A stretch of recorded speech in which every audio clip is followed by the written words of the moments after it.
All right, great pleasure joining us now. We welcome back Alabama Senator Katie Britt.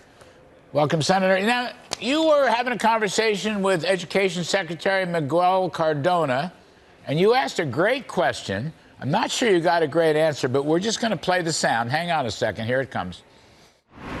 The White House press secretary this week stated, if you buy a car, you're expected to pay the monthly payment. If you buy a home, you're expected to pay the monthly mortgage every month. That is the expectation, end quote. And I'm saying, do you agree with that statement? I agree that, okay. yes. Well, okay, I agree. Does that mean he agrees that the kids should all repay their student loans? Yes. Well, Larry, I followed up with, so I do believe that that should actually apply to student loans as well. Yes. And which he said, we agree. So I think the White House press secretary just walked him directly into that. And what we are seeing, this is just the continued hypocrisy out of the Biden administration. You know, they believe that those are the expectations when you take out those kinds of loans, but they want a different set of rules for student loans. And the truth is, we know that Biden's plan is not a forgiveness plan, it is a transfer plan. What it's doing is it is taking the debt of some U.S. citizens and shifting it over to others. Right. And American taxpayers who chose to not take out those loans are being forced to assume about $3,000 more per debt. If you look at it that way, it's about a $420 billion plan, and it's just completely unacceptable, totally reckless, and unethical.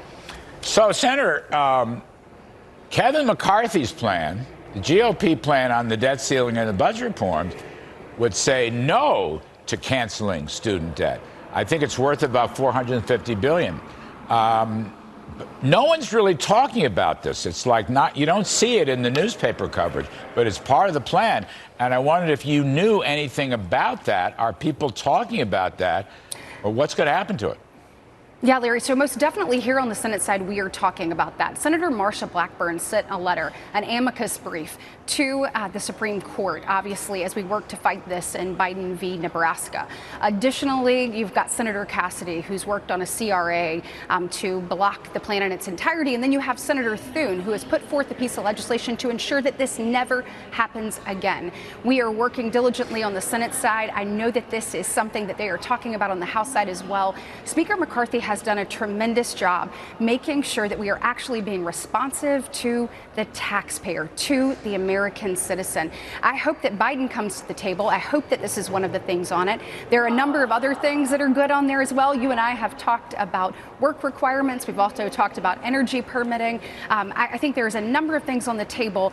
American people deserve better. We have to make sure we rein in our debt and that we move forward responsibly. Well, I hope that the student loan thing is still part of the package. I know it's going to get a lot of opposition from the Democratic side.